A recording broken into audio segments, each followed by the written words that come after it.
Saudara-saudari yang terkasih, pada hari ini saya akan membawakan sebuah renungan. Kiranya Tuhan memberkati dari awal sampai akhir.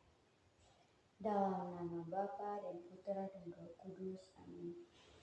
Ya Allah Bapa yang Maha Murah, syukur dan terima kasih saya panjatkan kepadamu, karena Engkau tak henti mengalirkan berkat-Mu atas anak-anak-Mu.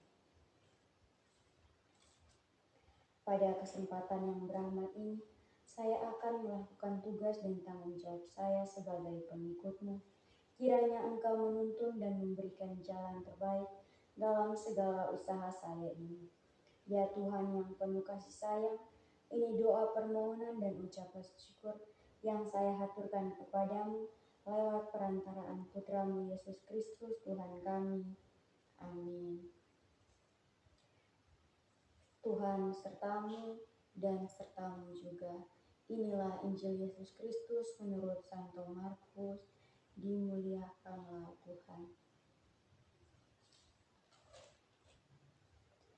Pada suatu kali, Yesus mulai pula mengajar di tepi danau. Maka datanglah orang banyak yang sangat besar jumlahnya mengerumuni Dia, sehingga Ia naik ke sebuah perahu sedang berlabuh, lalu duduk di situ.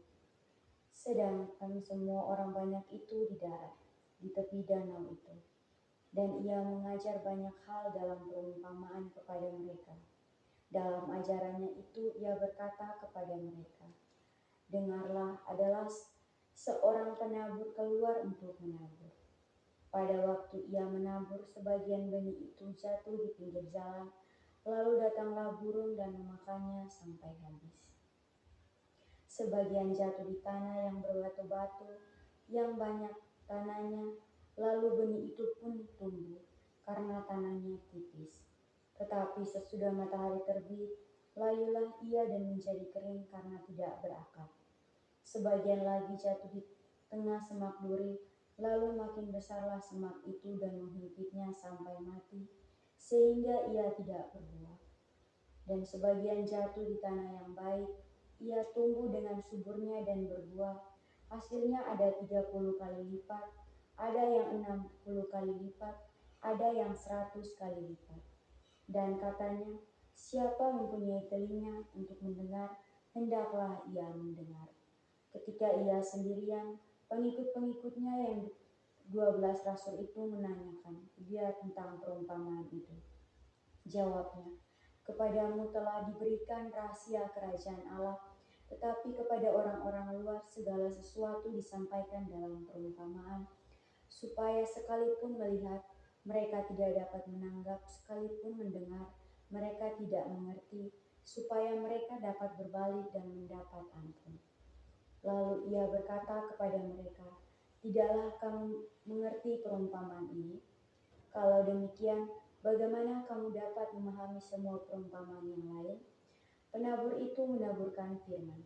Orang-orang yang di pinggir jalan tempat firman itu ditaburkan, ialah mereka yang mendengar firman, lalu datanglah iblis dan mengambil firman yang baru, ditaburkan di dalam mereka. Demikian juga ditaburkan di tanah yang berbatu-batu. Yang ditabur ialah orang-orang yang mendengar firman itu dan segera menerimanya dengan gembira, tetapi mereka tidak berakar dan bertahan sebentar saja. Apabila kemudian datang penindasan atau penganiayaan karena firman itu, mereka segera murtad. Dan pada yang lain ialah yang ditaburkan di tengah semak duri, itulah yang mendengar firman itu.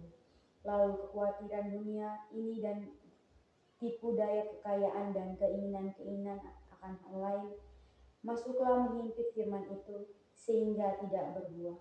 Dan akhirnya yang ditaburkan di tanah yang baik ialah yang mendengar dan menyambut firman itu lalu berbuah. Ada yang 30 kali lipat, ada yang 60 kali lipat, dan ada yang 100 kali lipat. Demikianlah sabda Tuhan. Terpujilah Kristus. Bertekun dalam kasih. Saudara-saudari yang terkasih dalam Kristus, hari ini kita kembali disuguhkan dengan bacaan-bacaan yang indah mengenai mendengarkan firman Tuhan. Firman Tuhan di sini bisa mengarah kepada kasih ya. Tepat hari ini kita juga memperingati salah satu uskup gereja abad ke-16, Santo Fransiskus dari Sales. Beliau adalah salah satu penjaga gereja yang sangat terkenal akan karya tulisnya maupun keberaniannya. Pada bacaan hari ini, Tuhan Yesus memberikan perumpamaan tentang penabur, di mana seorang penabur yang menebarkan benihnya kemana saja. Terkadang di pinggir jalan, ke daerah semak duri, juga ke tanah yang subur. Apakah hubungan perumpamaan ini dengan kisah hidup Santo Fransiskus dari Sales? Kalau kita bicara kembali perjalanan hidup Santo ini, kita dapat melihat bagaimana dia yang ditugaskan ke tempat yang cukup susah, di mana para umat telah menutup hati mereka untuk Kristus. Namun, Santo Fransiskus tidak menyerah. Walaupun ia dihina, ditolak, bahkan diancam, ia yakin firman Tuhan yang diwartakannya suatu saat nanti pasti akan diterima. Hal ini tentulah relate dengan bacaan Injil hari ini. Bagaimana firman yang diberikan itu hanyalah jatuh di tanah yang saat itu belumlah subur. Namun sesuai dengan perkataannya, siapa yang berkhotbah dengan cinta, ia pasti akan didengarkan. Perlahan namun pasti, para umat kembali bertobat dan mempercayai Kristus sehingga benar firman Tuhan akhirnya dapat berbuah dalam diri mereka. Saudara-saudari yang terkasih dalam Kristus, memang kata Tuhan Yesus proses mengikuti Dia berat. Namun pasti Tuhan akan selalu menemani dan membimbing kita selama kita bertekun akan firman dan panggilan Tuhan serta menerima Dia dalam seluruh hidup kita. Sama seperti Santo Fransiskus dari Sales yang tidak pernah menyerah dan selalu percaya pada cinta kasih Allah. Begitupun kita selalu harus bertekun pada iman dan keberanian untuk menerima dan menyalurkan lagi rahmat kasih Tuhan ini. Seperti kata Santo Fransiskus dari Sales ini, saya lebih suka mempertanggungjawabkan kepada Tuhan sikap baik hati daripada terlalu keras. Bukankah Tuhan itu kasih? Bapa yang maha murah, Putra adalah anak domba, Roh Kudus adalah burung dara, sang lemah lembut.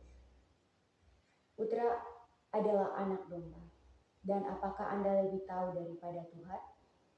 Saudara-saudari yang terkasih dalam Kristus, di akhir permenungan ini saya mengajak kita semua untuk selalu percaya kepada Tuhan, karena segala sesuatu yang ada di dunia ini atas dasar tangan dari Tuhan.